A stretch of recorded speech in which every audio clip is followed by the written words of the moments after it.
Hey everyone, Miff here and welcome back to my Baldur's Gate Saga Completionist playthrough with the SCS mod.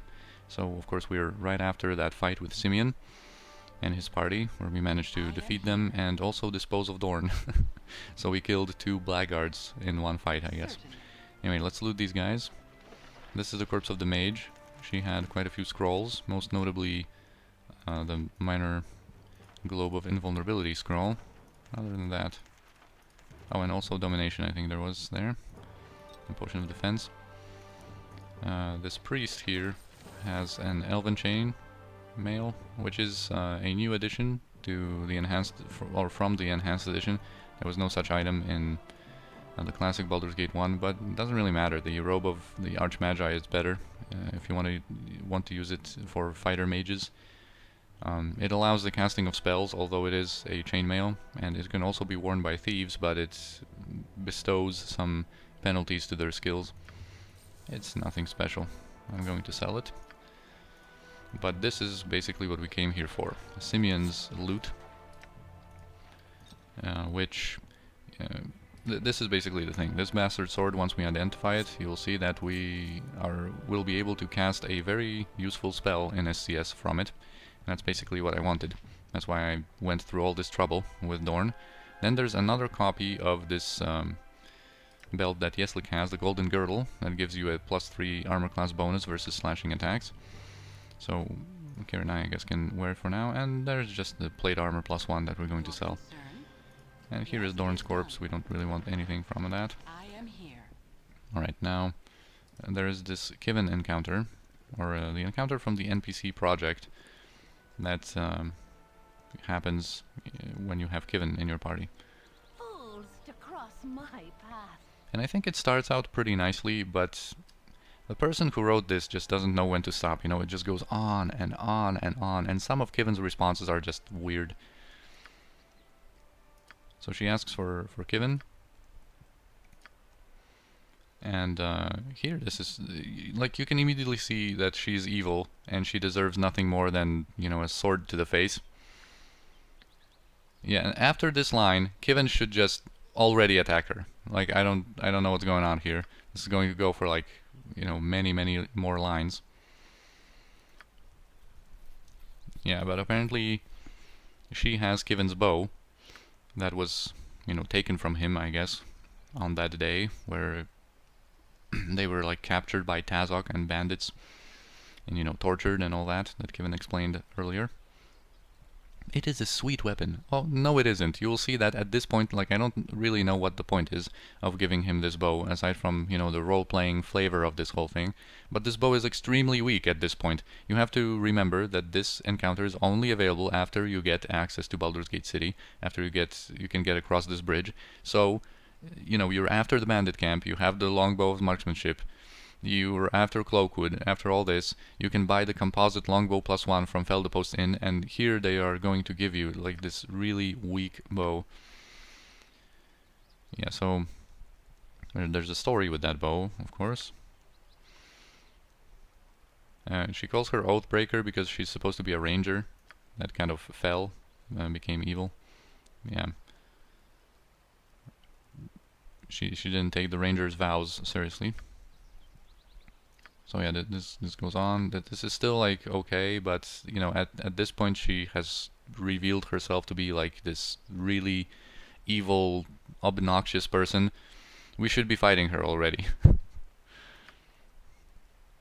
Anyway, I'm going to, of course, click through it. Feel free to pause.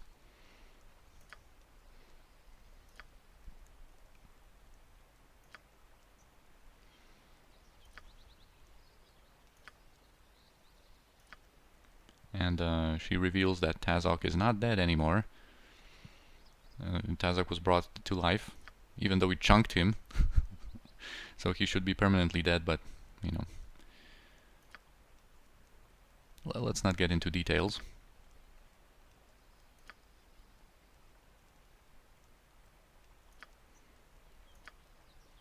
And this is still going, by the way. Like, and this conversation gets like worse and worse as it goes on. It should have ended much earlier, and it would have been like a decent conversation, you know, some like evil fallen ranger from Kiven's past just shows up. This could have been a cool encounter that way, but look at this, dude. You need to know when to stop. And after all this, after all she said, he's like, kinslaying is not something I wish to do. Allow me to escort you to the Flaming Fist's quarters, or to any other authorities you would wish to surrender to. Like, after that first line about the Haryana, he should be, like, at her throat, just stabbing her, dude. So, of course, we can ask what's with the wolves. And, yeah, whatever. We are, of course, going to attack her. And I think we're going to use some pretty extensive Armageddon tactics for a couple of reasons. First of all, she doesn't even deserve a fair, like, honorable fight, but we're going to have to fight her in melee here. But she has a couple of wolves. She has a vampiric wolf, you know, a winter wolf, a dread wolf. She has quite a few of them back there. And also another reason is that soon we're going to enter Baldur's Gate City, of course, and we're going to be able to get so much stuff to our Armageddon Tactics arsenal. We're going to be able to replenish our supplies and add some new toys, some new goodies to the whole thing. Anyway, let's just attack her. And I am going to do like one necklace of missiles and one fireball before these wolves come too close. Alright, so these wolves are dealt with, pretty much. Just the winter wolf is near death, and the vampiric wolf is near death. It is done. Your concern? Yes. And What you want? let's just deal with the remaining dudes. Yeah, nothing really that special about that encounter. Yes. Aside from the experience, you know, you get 5,000 for her, you get 2,000 for a vampiric wolf, of course, you get 1,000 for a winter wolf, and we get this pelt. And yeah, she has another longsword +1, another of these elven chainmails. This you can also keep, I think. And here is Kivin's bow. It's very easy to identify, and basically all it does is just, this is a standard longbow with its +1 taco, as it is the case for every longbow, and just an armor class +1. Like, what the hell is this bow? You know, when I first thought about it, you know, let him have his bow. When I first encountered this fight here, and heard about, you know, in the conversation about her having his bow, I would be like, oh wow, okay, nice. Maybe, you know, they will give us some kind of unique bow for Kivin that could be like a cool reward here, like a little bit more powerful maybe, or doing something special, having some kind of cool property to it. But nope. Anyway, now Baldur's Gate City opens, but we have to do some stuff before we go in there. Still. First of all, I'm going to travel to Baragost for just one moment, because I want an angel skin ring, which is a random drop in the game, and I sold an angel skin ring to Feldepost. Oh, and I've been wearing this charisma cloak, of course, all this time. Nice one. So he has my angel skin ring, which we need for a quest in Baldur's Gate City, so I'm going to buy that. I could also buy a Sphene gem, because I also sold a Sphene gem. Like, I don't know why I dropped the ball so hard in this playthrough. I always keep the Sphene gem and an angel skin ring for like the whole playthrough, and I always kick myself for, you know, having these gems for so long. I could probably get some early money with them. And here, look at this, like 3 Sphene gems that we've had. But we are going to get a Sphene gem in Baldur's Gate City. I'm going to show a location where a Sphene gem always drops, so we don't need that. I'm going to get that angel skin ring into my gem bag though, and now we're going to go back to the friendly Armin. We're going to reassemble our party. So we're going to get Jaheira and Koran back. Certainly. And then we will be ready. Indeed. Yes, indeed. Almost ready. Yes. Let's recruit Koran. I grow weary. Alright, so What is your bidding? we can customize his script, of course, and pass over the items to him.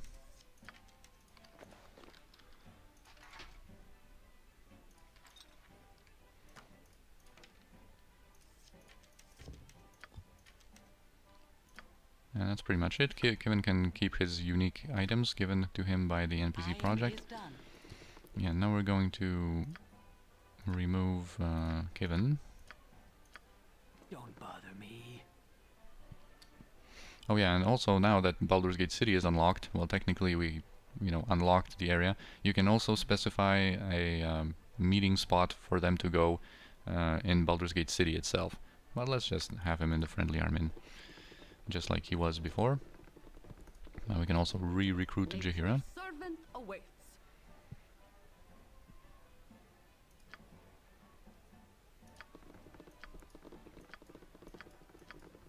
Yes, oh omnipresent authority figure. Right, one more thing we have to do here is that we're going to rest. Well, but also we need to pick up a book from here. This History of the Unicorn Run, this is also for a quest in the city of Baldur's Gate. There's a couple of static drops in the game, like for example there's one in Gulliken, I think, that you can find.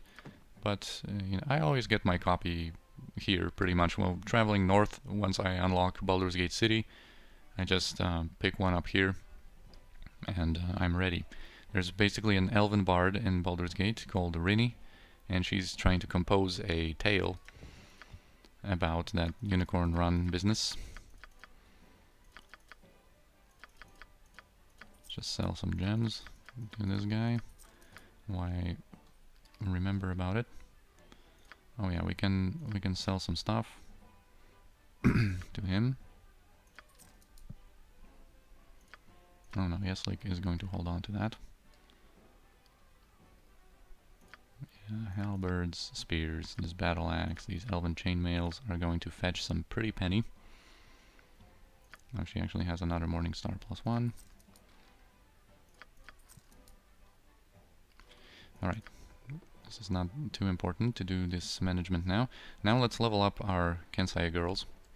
Now this is a big level for them. A level 7 for any warrior is pretty big because you get another half of an attack. So as you can see, now she has 2.5 attacks here because she dual wields. And she has that half of an attack from being specialized in Warhammers. Now we're going to level her up. It actually doesn't say here, although it should. Of course, saving throws, Thaco, more hit points. But now, as you can see, now she got that other half of an attack from level 7 fighter, or Kensai, to be more specific, and now she has 3 attacks per round. So that is big, because when we cast haste, which we'll have access to soon when I do a scribing session, this also, if you remember, haste always gives them, improves their amount of attacks to the next round number. So if we hasted them now, with them having 2.5 attacks, haste would bring them up to 3 attacks. But once they have 3 attacks and they are hasted, they will have 4 attacks per round, which is sweet. Yeah, so Kirinai too has 3 attacks. Alright, now let's rest here. Oh yeah, my party is scattered because Koran is down there. Fine. So as you can see, over our adventures, by the way, like all of these characters managed to gather up in friendly Armin. We have Ajantis, Branwen, we have Garrick, we have Minsk and Dinaher, Nira, Laura here. Oh, and say hi to Montaron, by the way. still there. Yes, certainly.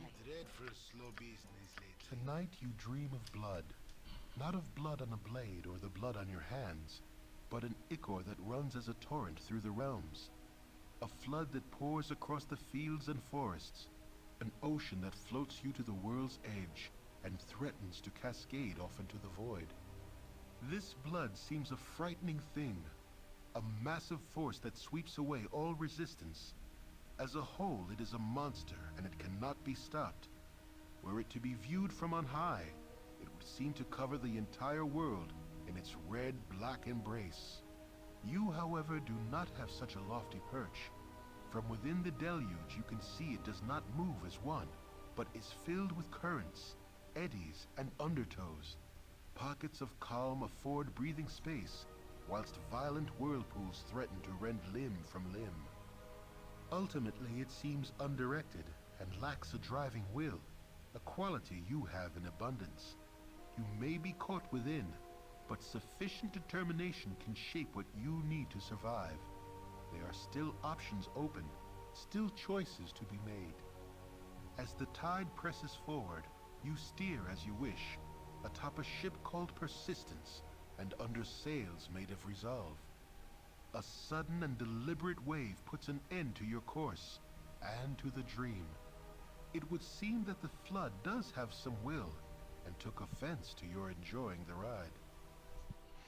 Yeah, another dream from this chapter. We get the second slow poison use out of that.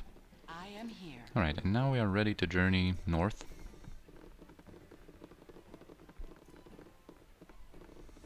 And if someone's really giddy for Baldur's Gate City, I'm going to have to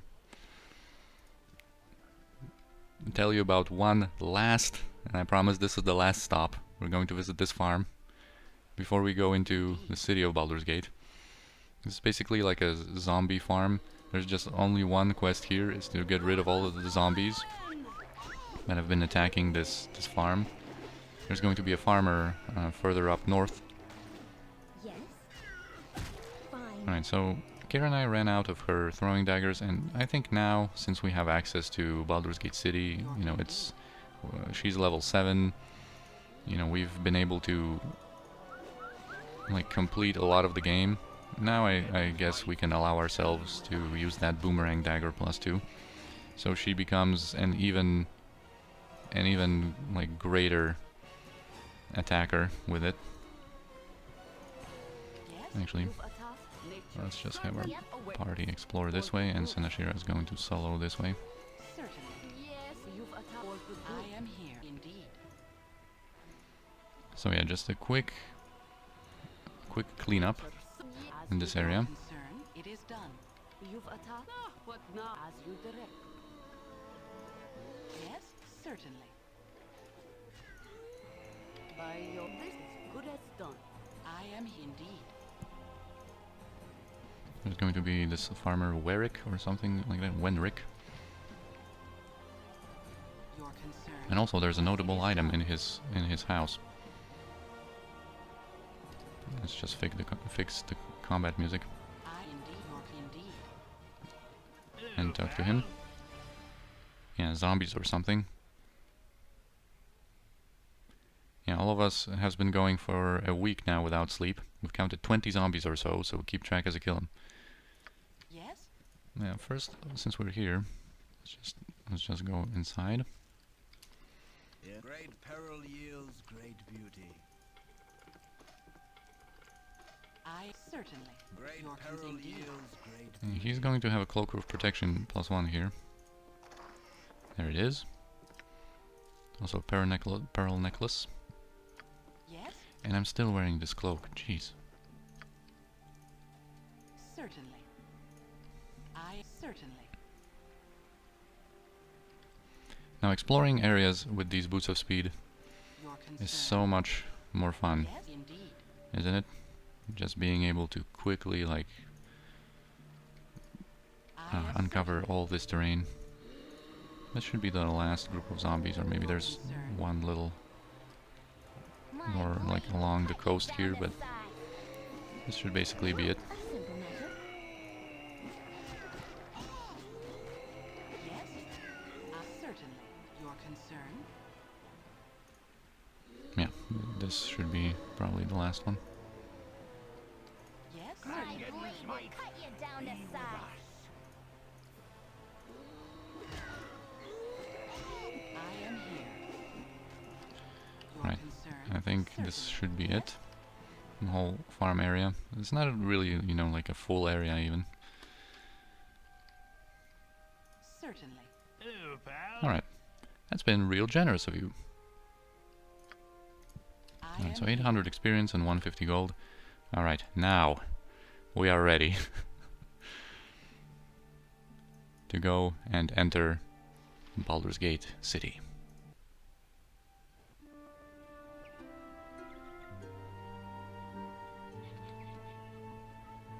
So the enhanced edition intro.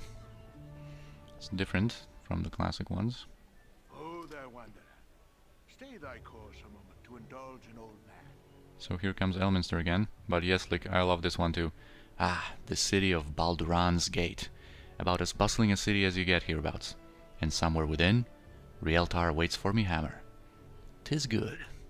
I mean, this is so good. This is so fitting here. And also, one thing about the music here. I love the music in this district, in this area. And this was actually... this music was not used in the classic Baldur's Gate 1 here. This song or this musical track was in the Baldur's Gate, although it was a little slower, and the enhanced edition moved, like sped it up a little bit and moved it into this area as well. And it's a really good choice by them, I think, because, you know, this music is so good. You enter Baldur's Gate City and you know, you hear this music and you think to yourself like, all right, this is it, dude. Like Baldur's Gate City, let's do this. Like you feel like things getting more serious, you know, like now you've made it to where the big boys are, you know, like this, in this city we're going to make men out of boys. Alright, anyway, let's talk to Elminster. It is done. Yeah, so of course he tracks our progress as usual. And he mentions Gorion this time. So we can ask him, what do you know about Gorion? He was long my friend and we talked often, although less after he settled down with thee. He was quite the traveller in his day, though he never regretted his new role as foster father. He felt a stable childhood would better prepare thee for, well, the problems that would eventually come. He cared deeply for thee. I hope this was not lost on you. So this is a really cool bit of insight about Gorion.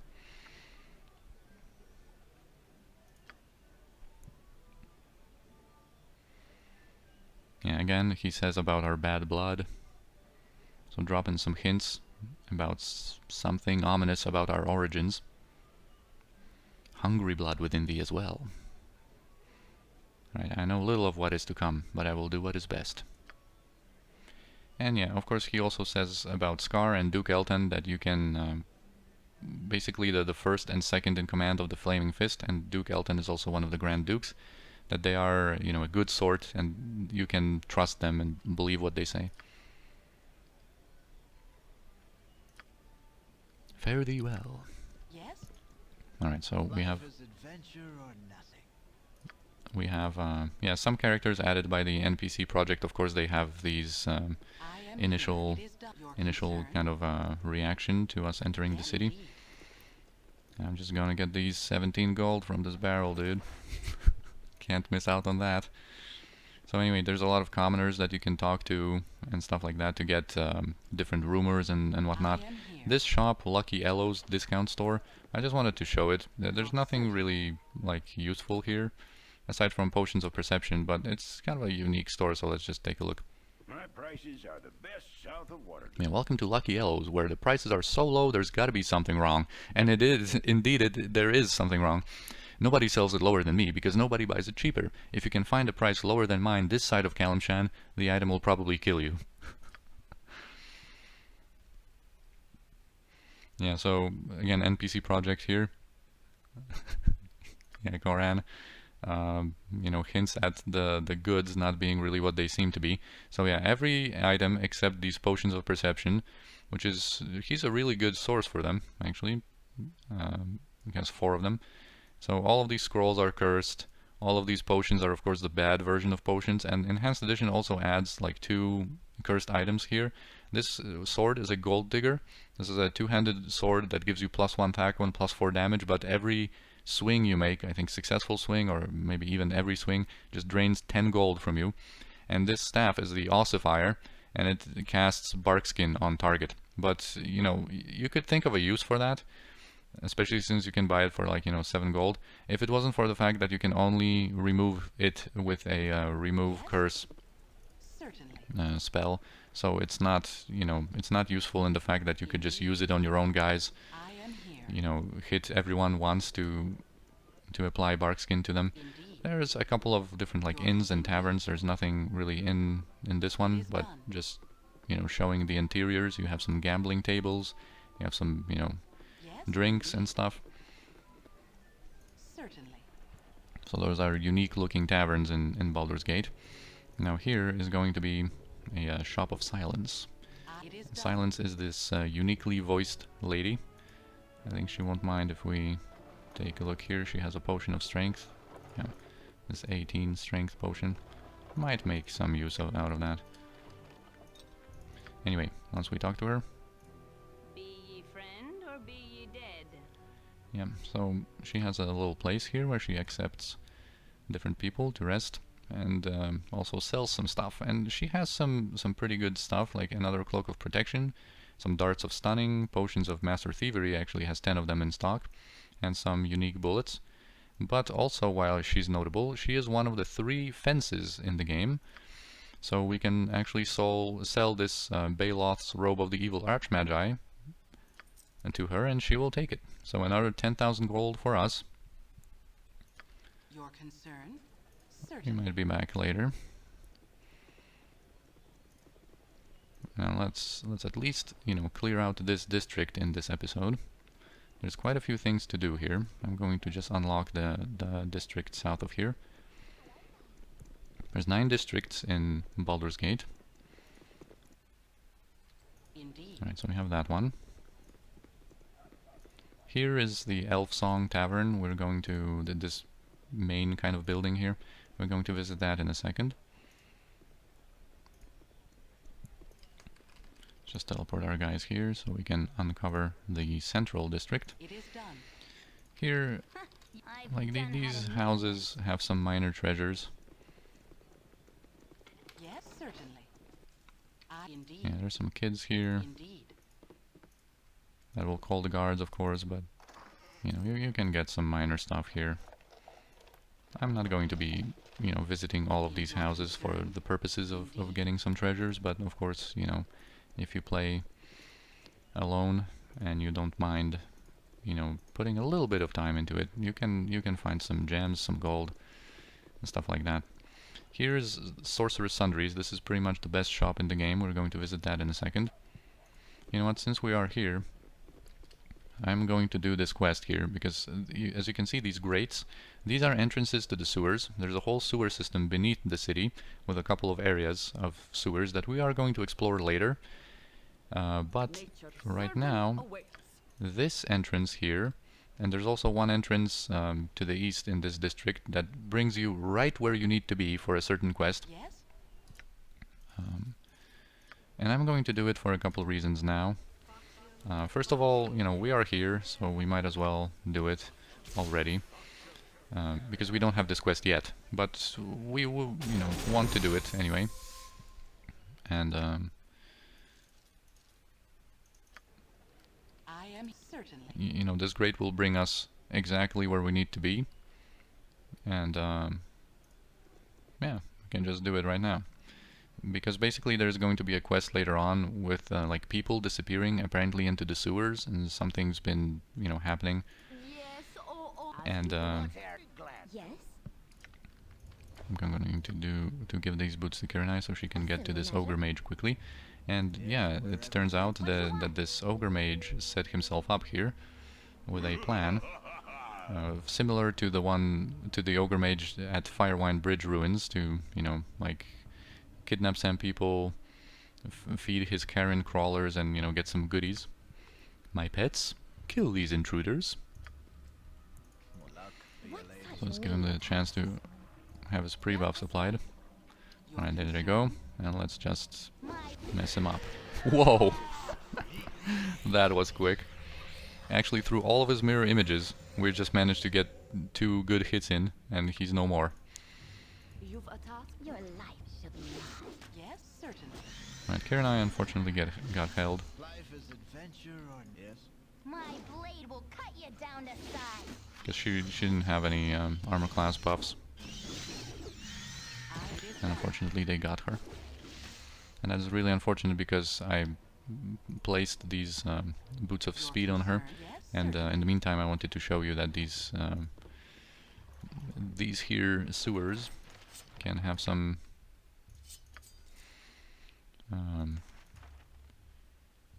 well, I wanted to check if there are any phase spiders around, because these phase spiders of course grant 1400 experience, and they can be some of them here. It's usually like carrion crawlers here, but anyway, this Session Star's ruby ring is of particular interest. This is for a quest, so we're going to hold on to it in a special slot. And now from these we can loot some goodies. And we can get a body, which I'm going to drop for now, I guess. There's going to be a potion, yeah. And I think, yeah, Enhanced Edition places a Ninja Toe +1 there, and a bad Oil of Speed. Anyway, let's pick up this body, I guess. And maybe give it to Kiranai. Yeah, she can carry that. Some heavy stuff. Yeah, she can identify stuff. Imoen. Not everything, but she should be able to... Nope, not this longsword either. I am here. Oh yeah, let's... It is done. there can be a phase spider over here. There can be some spawn points. Yeah, as I said, there's a whole like sewer system underneath the city. Oh, there's a phase spider Yes, oh. that teleported to our party. Yes, it is done. Oh, another one. Come with me, buddy. It is done. Your concern. To battle! Yeah, on this map in the sewers, there's nothing else of interest. Yes. You can just, you know, get some experience from killing monsters. And the look of the sewers is pretty cool. You can explore, and you know there are many entrances across the city, and you can also travel between these areas in the sewers. Like this one, there are a couple of exits in the north-west to move to a different sewer area. But like I said, we're going to explore that later. Right now, since we have that body, let's go down here. There's going to be a necromancer here called Archeon. Here is a shop, a dude that has a shop in his house. We can pick up some money from here. Yeah, 13 gold. Anyway, he doesn't really have anything of particular interest, just some basic stuff. But you can steal from him, which is kind of rare in Baldur's Gate 1. Anyway, here is Archeon's house. And he's going to give us a quest. Certainly. York indeed. Yeah, mate. Yeah, mate. I got a dirty deed for you. How about you go down into the sewers and bring me up a body? Now, I don't ask questions about how you come about them, and I don't want any questions about how I use them for. Bring him to me when you find them. And Jaheira is going to object, of course, but... You know, Jaheira, we're going to do this quest anyway. Speak up, speak up. Ah, a ripe one. You've done well there, haven't you? Right, so he mentions Nemfrey. I'll have that ring yet. So there is a certain rivalry between two necromancers, Archeon and Nemfrey. And Archeon has a unique amulet, and Nemfrey has a unique ring. And basically they fight for necromancer superiority in the city, I guess. And, you know, Archeon wants Nemfrey's ring, and Nemfrey wants Archeon's amulet. And they basically want to, you know, get rid of one another. Anyway, we are just going to get rid of Archeon here. Because he is an evil necromancer. And there's basically a quest about, well, getting both the amulet and the ring from Nemfrey and Archeon without necessarily killing them, but of course we want to kill them, you know. And there's a medium shield +1 here in this chest as well. So here's his amulet. And a robe of cold resistance. Yeah, it's Archeon's bloodstone amulet, so we're going to give that to Imoen to hold on to. Can you identify this shield? Nope. Right, upstairs there's should be a lady, yeah. And you can get some stuff. Yeah, 7 gold, whatever. Oh. Alright, we're out of here. Yes, certainly. So we have that done. We still haven't unlocked the northern part, the northeastern district. So I'm going to do that quickly now. Actually, just explore some of the areas. Your concern? So now we have this unlocked. It is done. I'm not going to go there yet. It's going to initiate a certain quest. Wherever fate takes me. Yes, certainly. I think there's some, like, yeah, pretty basic stuff. If that girl goes into the other room, like into the kitchen, you can get a few goodies here. Some basic goodies. Wherever fate takes me. I certainly. No, don't come back. Your Alright, concern. whatever. I'm not going to waste time on like minor treasures like that. Alright, we're already 35 minutes in, and I wanted to finish this district, but you know, there's way more to it than what we've explored so far. So I'm just going to end this episode here. And in the next one, of course, we're going to continue our adventures in Baldur's Gate City. By the way, also, one closing remark. I've always wondered, since the founder of Baldur's Gate it was a pirate slash sailor called Balduran, and Yeslik actually says it kind of the correct way, Balduran's Gate. Like, why isn't the city called Balduran's Gate if it was founded by Balduran and not Baldur? Alright, anyway. Thanks for watching, and I'll see you on the next one.